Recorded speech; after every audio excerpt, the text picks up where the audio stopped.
Welcome everyone to the 11th round of the World Rapid Championship 2022. We have Vladislav Artemiev sitting at the board and in comes Magnus Carlsen.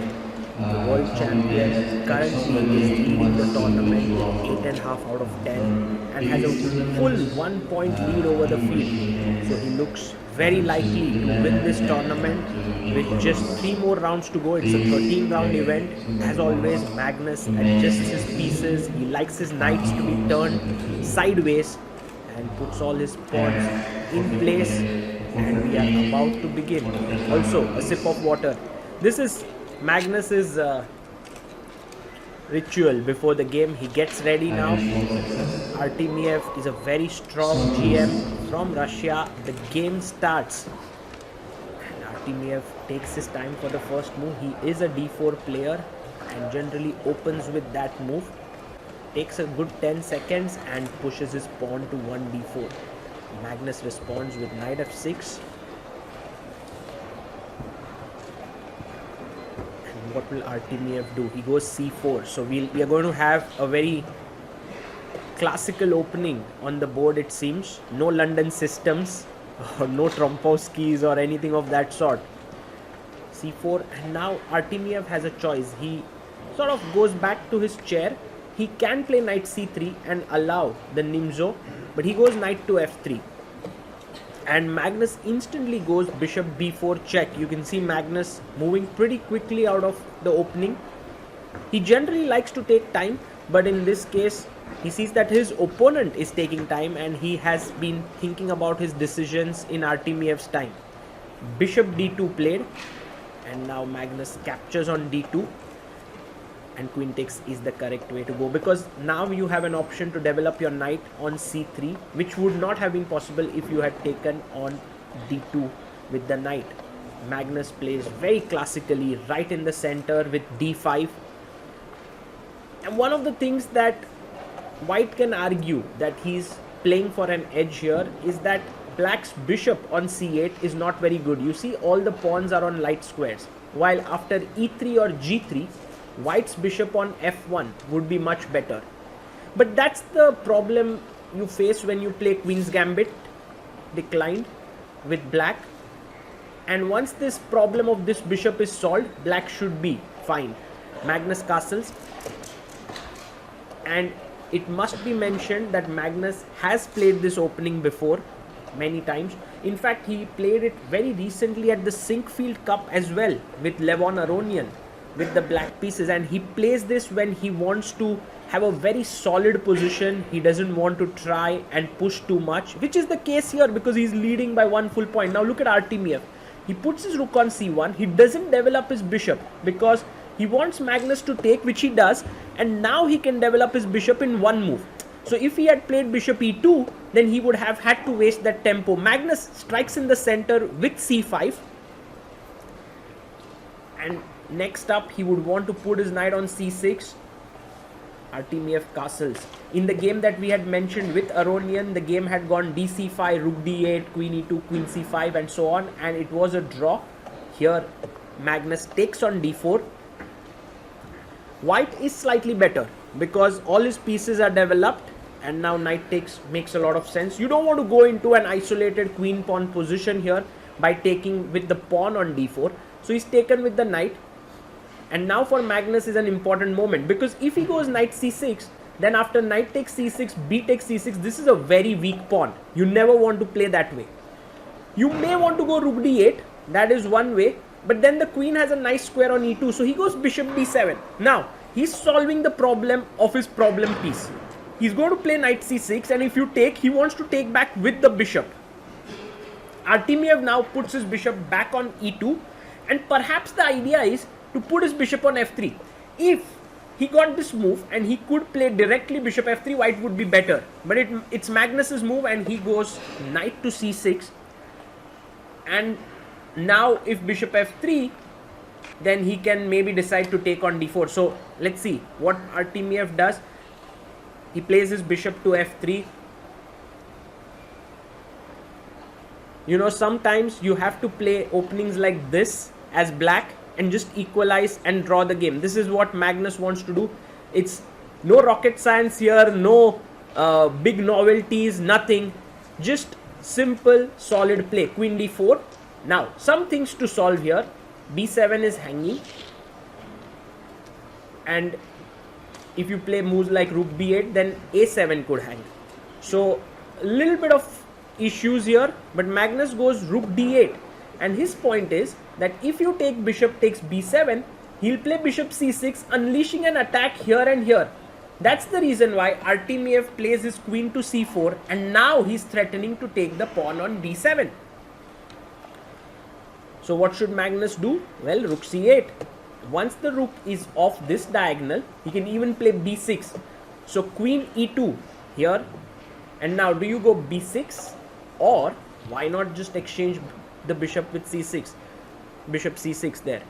Magnus has 12 minutes on the clock, and there you have bishop c6, and Artemiev has just 4 minutes. Rook f to d1 played.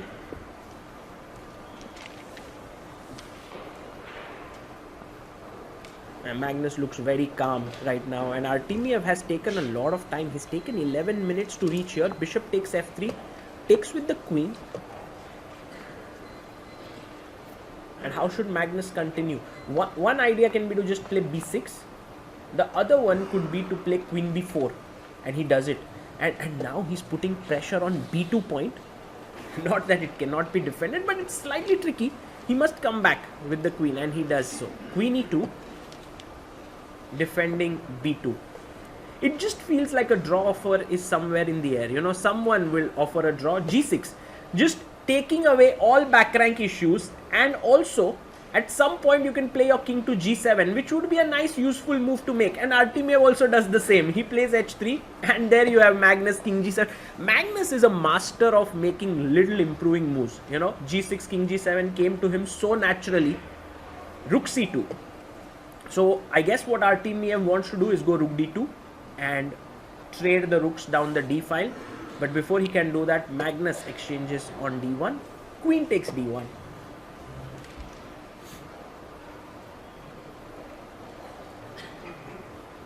Well, you have to be slightly careful here about what you want to do as black. One idea can be queen c5, and he does it. He wants to pin the knight here from moving, and maybe then go knight e4 if possible. So rook c1 played. And queen to e5 on the board, because if you went knight e4 here, it is a possible move, but then there is knight e2 defending this and attacking here. So queen e5 played by Magnus, and queen b3 by Artemiev, and slightly putting pressure there. Look at Artemiev's time. He has less than 2 minutes on the clock. b6 by Magnus, and somewhere Artemiev's time could motivate Magnus to play on, because when your opponent is low on time, he can make a mistake. Now rook d1 here.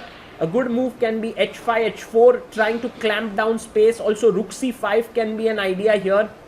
What is Magnus planning to do? He has 10 more minutes than his opponent. He goes knight to e4, presses the clock, but look at the bar. It's just gone up. And now notice the expressions of the players. Has Artemiev noticed that it's a big blunder or not? Not yet.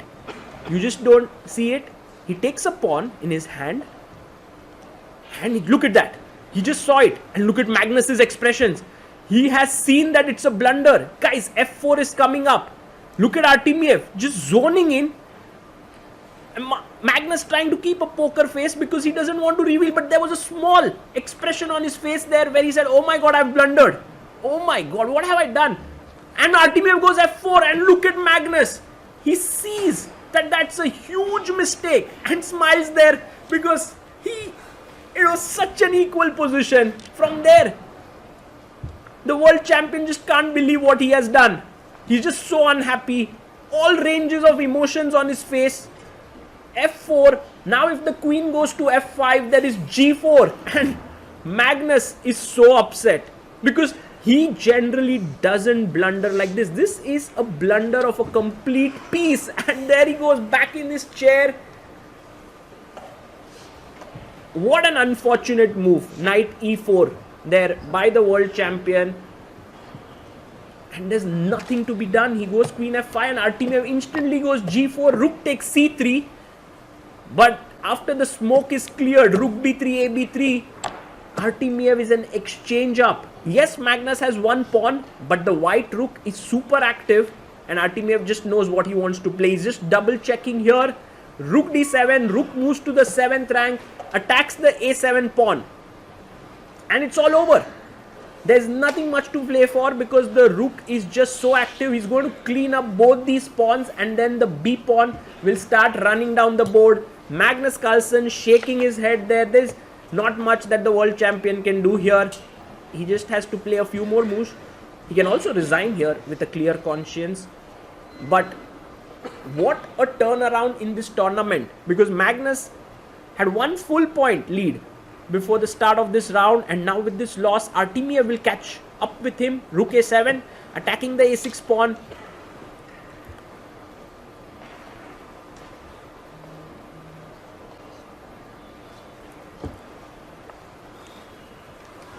Whew, that's the look of a man who is very upset there. Well, this game is a great example that even the best of players make the simplest of blunders. Artemiev knows that he has the game in the bag. Magnus goes knight to d6, but okay, now just take on a6, knight c8.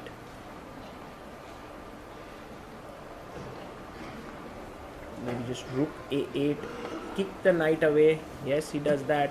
And now rook, what does he do? Rook d8, and Magnus resigns. Artemiev says sorry. Magnus says, well, that's fine. Artemiev, such a gentleman. He with that sorry you just feel okay as a player. Magnus arranges his pieces quickly. That's something that the world champion usually does these days. Whether he wins or loses, he arranges his pieces. Artemiev does that slowly. He's not too thrilled with that victory. He knows that it happened because his opponent blundered. Otherwise, the position was heading towards a draw. But that's how chess is. If your opponent makes a mistake, you have to capitalize on it. And full marks for to Artemiev for doing that. Now, Magnus is just looking at other boards because for him, winning the tournament is very important. And there you have, he's going back. Suddenly the tournament is wide open. He would have been on 9 out of 11 with maybe half or 1 point lead over the field, but now he's in joint lead. The world champion has to recover. Life is full of exciting events, but it is our first impressions that we remember best. Your first diploma, your first job in a big company, unforgettable emotions from the first date, the first expensive things you bought when you got your first paycheck, and your first investments with Freedom Broker. Freedom Broker. Look at your favorite brands from a new perspective.